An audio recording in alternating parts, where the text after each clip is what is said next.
Hello friends, कैसा सब लोग। तो फ्रेंड्स, आज की वीडियो के अंदर आपको दो एग्जाम के बारे में चीज़ें बतानी है। कई दिन बाद आज थोड़ा भी सा मैं भी फ्री हुआ हूँ, तो सोचा कुछ एग्जाम के बारे में आपको चीज़ें बता दूँ। एक तो आपको केवीएस के एडमिट कार्ड के बारे में बतानी है, जिसके बारे में आज आपकी अपडेट भी आई है। और दूसरा सीटेट के बारे में बतानी है। आज आपके सीटेट के जो एग्जाम है फाइनली आज आपके खत्म हो गए। बस आपका जो 11, 18 और 24 के कुछ शिफ्ट के बचे थे वो बचते हैं, वरना उसके बाद सीटेट का आपका रिजल्ट आएगा। और आगे की प्रिपरेशन या दूसरे एग्जाम की तैयारी आपको कैसे करनी है, कहाँ से करनी है, उसके बारे में फिर मैं आपको बताऊंगा। एक एक करके सभी के ऊपर बात कर लेते हैं। पहले देखिए केवीएस से शुरुआत कर लेता हूं मैं आपकी, ठीक। तो केवीएस का देखिए, आज आपके इंफॉर्मेशन आई है केवीएस के बारे में। तो सबसे पहले, अरे ये क्या हो गया, तो सबसे पहले मैं आपको केवीएस के बारे में ही बता देता हूं। तो जो आपकी केवीएस की अपडेट आई है, तो आप लोग देख सकते हो यहाँ पर। तो जिन स्टूडेंट का टीजीटी का एग्जाम था, तो टीजीटी वालों के लिए ये अपडेट आई है, आप लोग इसको यहाँ पर देख सकते हो, ठीक। तो उनके लिए अपडेट आई है कि उनके जो प्री एडमिट कार्ड है वो यहाँ पर आ गए हैं, और जो उनका रियल जो एडमिट कार्ड रहेगा उनकी एग्जाम डेट से 3 दिन पहले यहाँ पर उनका एडमिट कार्ड आ जाएगा, ठीक। तो फाइनली आप लोगों के लिए अब टाइम तो बहुत कम बच गया है, और आपका जो बोर्ड है उसने भी बहुत कम टाइम दिया है।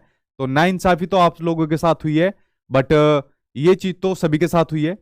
तो कुछ पॉइंट के ऊपर बात कर लेता हूं। जैसे आपका जो टीजीटी वाले हैं उनका तो आ गया, पीजीटी वालों का भी साथ के साथ ही टाइम है। पीआरटी वाले थोड़ा सा खुशी मना लो, आपको थोड़ा सा एक्स्ट्रा टाइम मिल रहा है। और उसके अलावा बात कर लेते हैं, कुछ बच्चों के क्वेश्चन आए कि सर इस एग्जाम के लिए जैसे कट ऑफ क्या रहेगी, एग्जाम में अब लास्ट के दिनों में हमको क्या चीजें पढ़नी है ताकि हमारे नंबर बढ़ जाए। तो लास्ट के दिनों में आपको क्या चीजें पढ़नी है उसके बारे में भी मैं आपको चीजें बता देता हूं। उसके बाद सीटेट के बारे में बात कर लेता हूं, ठीक है। एक एक करके सभी के ऊपर बात करूंगा। देखिए, जिन स्टूडेंट का अब टीजीटी और पीजीटी का एग्जाम अब बचता है, क्योंकि आपके पास तो अब टाइम कम बचा है, तो अब आप चीजों को समेटिए। जितने भी लोग केबीएस के एग्जाम की तैयारी कर रहे हैं, इतना मैं आपको चीजें बता देता हूं, क्योंकि मेरे पास जो डेटा है ना स्टूडेंट का, वो आप जितना आप लोगों के पास डेटा है, जितना आप लोगों के दोस्त है, जिन ग्रुप के अंदर आप ऐड हो, उनसे बहुत ज्यादा डेटा मेरे पास है। और इतना मैं पूरे कॉन्फिडेंस के साथ कह सकता हूं, तैयारी किसी की भी नहीं है। कोई अगर ये सोच रहा हो स्टूडेंट कि मेरी पूरी तैयारी हो चुकी है, वो समझो झूठ बोल रहा है और आपको बेवकूफ बना रहा है। तैयारी किसी की भी नहीं है, क्योंकि बोर्ड ने इतना टाइम दिया ही नहीं है। वो तो मैंने पहले इंफॉर्मेशन दे दी थी, तो कुछ स्टूडेंट ने उसी टाइम से तैयारी में लग गए थे, तो थोड़ा बहुत उन्होंने एक्स्ट्रा तैयारी कर ली थी। बट अगर कोई ये कह रहा है कि भाई मेरी पूरी तैयारी हो गई है, तो वो झूठ बोल रहा है। क्योंकि मेरे पास बहुत डेटा है स्टूडेंट का जो तैयारी कर रहे हैं, जो मॉक टेस्ट प्रैक्टिस लगाते हैं, जैसे मेरी वाली एप्लीकेशन पर ही लगाते हैं, तो उनका भी हाल बुरा है भाई। तो तैयारी किसी की नहीं हो रखी है आपके केवीएस के एग्जाम के अंदर। तो खाली ये आप लोगों की टेंशन नहीं है कि यार मेरी तैयारी नहीं हो रखी है, किसी की तैयारी नहीं हुई है आपके केवीएस के एग्जाम के अंदर। तो टीजीटी वाले और पीजीटी वाले जो चीजें आप लोगों ने पढ़ी है, अब उसको समेटना शुरू करिए आप लोग। अब नई चीजों के चक्कर में आपको नहीं पढ़ना। अगर आपने चीजें समेट ली, पढ़ ली, तो नई चीज आप लोग एक बार को लास्ट के टाइम में पढ़ सकते हो, वरना नई चीजों के चक्कर में अब आपको नहीं पढ़ना, ठीक है। ये बात रही आपके टीजीटी और पीजीटी वालों के बारे में। पीआरटी वालों, भैया आपके पास थोड़ा एक्स्ट्रा टाइम बचता है, तो आप लोग नई चीजें अब पढ़ सकते हो, क्योंकि आपके पास इनके कंपैरिजन में थोड़ा एक्स्ट्रा टाइम बचता है। जैसे मेरी 2 मैराथन क्लास आपकी हो चुकी है पेडागोजी के ऊपर, तो 2 मैराथन क्लास में डाल चुका हूं पेपर 1 और यूनिट 1 और यूनिट 2 के ऊपर।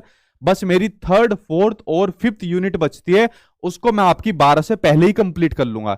जो आपका पहला टीजीटी का रहेगा, तो उसको मैं पहले कंप्लीट कर लूंगा। जो मेरी 3 यूनिट बचती है, तो मेरी पेडागोजी की 5 मैराथन क्लास मैं आपको एग्जाम से पहले ही दे दूंगा।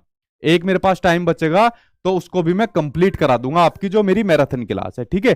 तो ये रह गई मेरी जो आपकी मैराथन क्लास आप लोगों के लिए मैं देने वाला हूं, तो उसको मैं पहले कंप्लीट करा दूंगा। बाकी जितनी तैयारी आप लोगों की हो रखी है, आप लोग उसको करते रहिए। और पीआरटी वाले, अगर आपके पास कोई नई चीज आ रही है एग्जाम से पहले, उसको कर लीजिए, आपके पास टाइम बचता है। बात करो अगर आपकी कट ऑफ की, यार कट ऑफ अगर मैं बात करूं, इस पॉइंट को बिल्कुल छोड़ दीजिए कि आपके एग्जाम के लिए कट ऑफ कितनी जाएगी। बिल्कुल अननेसेसरी क्वेश्चन है। कट ऑफ कई फैक्टर के ऊपर डिपेंड करती है कि एग्जाम का जो लेवल है किस प्रकार का लेवल आया, कितने बच्चे एग्जाम के अंदर पार्टिसिपेट कर रहे हैं, अगर एग्जाम के अंदर जो नॉर्मलाइजेशन है वो किस प्रकार का फैक्टर बन रहा है। तो जो कट ऑफ होती है वो एग्जाम के बाद आपका डिसाइड करती है। एग्जाम से पहले कट ऑफ को हम प्रिडिक्ट नहीं कर सकते कि कट ऑफ किस प्रकार रहेगी, कितनी रहेगी। तो कट ऑफ का जो भूत है अपने माइंड के अंदर से उसको निकाल दीजिए आप लोग। आप लोग अपनी तैयारी करिए एग्जाम के अकॉर्डिंग कि हमको बेस्ट अपना नंबर लेकर आने हैं। वो बेस्ट आपके कितने ही हो, वो बेस्ट आपके 130 हो, 40 हो, 50 हो, 60 हो, 70 हो, 80 हो, XYZ कितने भी हो। तो कट ऑफ का जो आपका ये चक्कर है इसको बिल्कुल आप लोग छोड़ दीजिए। कट ऑफ के चक्कर में आपको बिल्कुल नहीं पड़ना। बस ये देखना है आपको कि हमको अपना बेस्ट देना है। जितने आप लोगों अब मेंटली परेशान हो चुके हो ना, ये कट ऑफ के चक्कर में और ज्यादा आप लोग मेंटली परेशान हो जाओगे। इतनी चीजें आप लोगों के माइंड के अंदर इतना घूम चुकी है, तो कट ऑफ को बिल्कुल मेरी आप लोगों से रिक्वेस्ट है अपने माइंड के अंदर बिल्कुल मत डालना कि कट ऑफ इतनी जाएगी तो इसके अकॉर्डिंग हमको तैयारी करनी है। आप लोग और मेंटली परेशान हो जाओगे। मेंटल हेल्थ आप लोग पढ़ते हो ना पेडागोजी के अंदर, तो ये भी आपको मेंटल हेल्थ और बना देगी, ठीक है, परेशान कर देगी। दूसरा, लास्ट के दिनों में आपको क्या पढ़ना है ये चीज मैंने आपको बता दी। टीजीटी पीजीटी वाले हो गए, नई चीज मत पढ़ना। अगर आपके पास चीजें पड़ी हुई है तो एक्स्ट्रा पढ़ सकते हो, और पीआरटी वाले आपके पास एक्स्ट्रा टाइम बचता है तो लास्ट के दिनों में आप लोग अब एक्स्ट्रा चीजें पढ़ सकते हो, ठीक है, ये काम कर लेना। बाकी सभी का हाल एक जैसा ही है। कुछ बच्चे हैं जो एक्स्ट्रा चीजें पढ़ रहे हैं, थोड़ा बहुत आगे है, लेकिन लास्ट के दिनों में आप लोग उनको पकड़ सकते हो, और अगर वो बच्चे थोड़ा आगे बढ़ गए तो वो और आगे जा सकते हैं, ठीक है। तो लास्ट के दिनों में भी जो बच्चा जितने एफर्ट मार देगा वो काम कर जाएगा। मेरे कहने से आप लोग एक बार रिटर्न एग्जाम क्वालिफाई कर लीजिए, ठीक है, सिर्फ रिटर्न एग्जाम क्वालिफाई कर लीजिए। और क्वालिफाई वैसे नहीं करना सिर्फ कट ऑफ को क्वालिफाई कर लिया। मान लीजिए जैसा जो आपकी कट ऑफ होती है, फॉर एग्जांपल 140 पर कट ऑफ लग गई, तो सिर्फ इसको कट ऑफ को पार करने से बात नहीं बनेगी। इस कट ऑफ से कम आप मानकर चलिए 10 नंबर के आसपास आप फालतू लेकर आइए, क्योंकि इंटरव्यू और डेमो में आपको दिक्कत नहीं होगी। सिर्फ कट ऑफ को क्वालिफाई करने से बात नहीं बनेगी, लगभग 10 नंबर इससे फालतू लेकर आप लोगों को आने अपने केवीएस के एग्जाम के अंदर। बाकी मेरी कल होगी मेरी मैराथन क्लास आपकी यूनिट नंबर 3 की, तो आप लोग कल आ जाना। कल मेरी यूनिट नंबर 3 की मैराथन क्लास होगी 8 बजे, ठीक है। तो मेरी 3rd, 4th और 5th यूनिट बचती है। ये हो गई आपके केवीएस के एग्जाम की बात। डरते रहिए, और कुछ समाधान नहीं है जब तक आपका पेपर नहीं होगा। इस डर के आगे ही जीत है। एक बार जब आप लोगों की तैयारी बढ़िया हो जाएगी, एग्जाम बढ़िया चला जाएगा, उसके बाद ही तब आपके दिल को तसल्ली मिलेगी। कोई कितना भी कह लेगा कि टेंशन मत लीजिए, आपके ऊपर फर्क नहीं पड़ेगा। क्योंकि जब मैं भी एग्जाम देता था भाई, इतना डर लगता था, सारी चीजें दिमाग में ऐसे घूम जाती थी, चक्कर आने शुरू हो जाते थे, ये भी रह गया वो भी रह गया। कोई कितना भी समझा ले, समझ में नहीं आता, डर ही लगता था जब तक कि एग्जाम नहीं हो जाता, जब तक हाथ में ज्वाइनिंग लेटर नहीं आता, जब तक डर ही लगता रहता है, ठीक है। ये चीज खुद फेस की हुई है मैंने, तो इसका समाधान सिर्फ एक ही है, जब तक हमारा एग्जाम पास नहीं होता, जब तक डर लगा ही रहता है, ठीक है। तो डर के आगे जीत तब तक ही मिलेगी जब तक ज्वाइनिंग लेटर ना मिल जाए। ये बात हो गई आपके केवीएस के एग्जाम के बारे में जो मैंने आपको बता दी। अब बात करूं सीटेट के एग्जाम के बारे में, ठीक है। तो केवीएस वालों, कल आपकी हो जाएगी मैराथन क्लास 8 बजे, जो आपकी 3rd, 4th और 5th यूनिट बचती है। बात करूं सीटेट के एग्जाम की बात करूं तो भाई आज आपके सीटेट के एग्जाम फाइनली खत्म हो गए।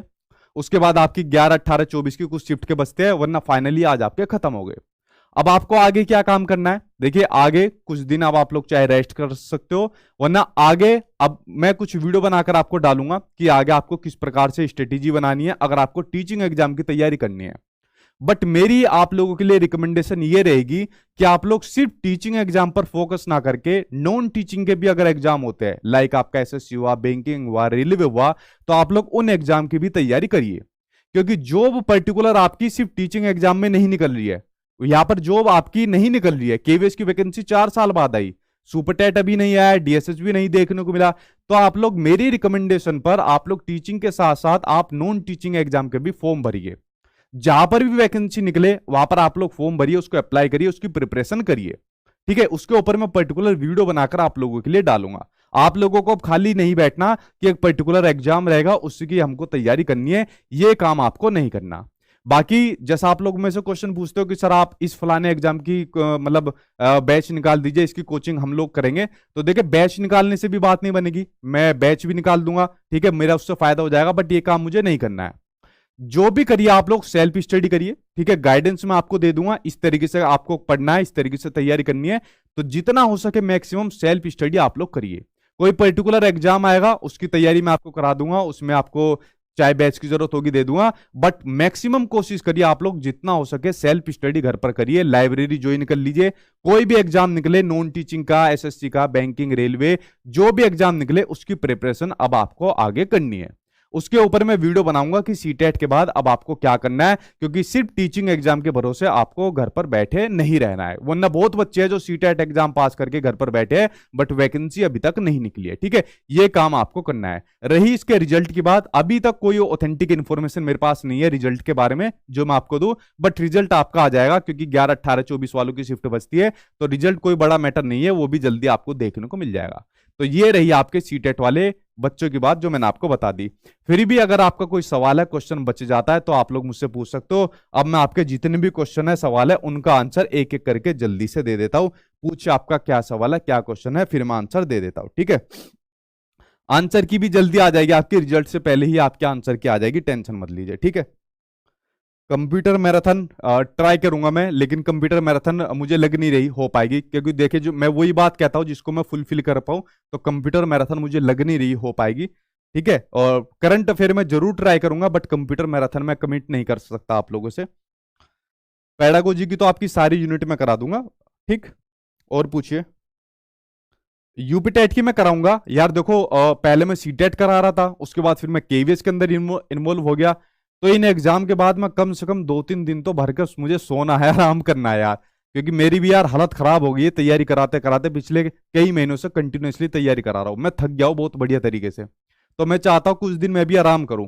तो यूपी टेट कोई बहुत बड़ा एग्जाम नहीं है, बहुत छोटा सा एग्जाम है, स्टेट लेवल का एग्जाम होता है। पिछले साल मैंने तैयारी कराई थी, 1.5-2 महीने की तैयारी बहुत होती है यूपी टेट के लिए, आप लोग टेंशन मत लीजिए। ठीक है, कोई ज्यादा बड़ा एग्जाम है नहीं, मैं करा दूंगा, लेकिन आप टेंशन मत लीजिए इसके लिए। ठीक है, और पूछिए क्या क्वेश्चन आपका।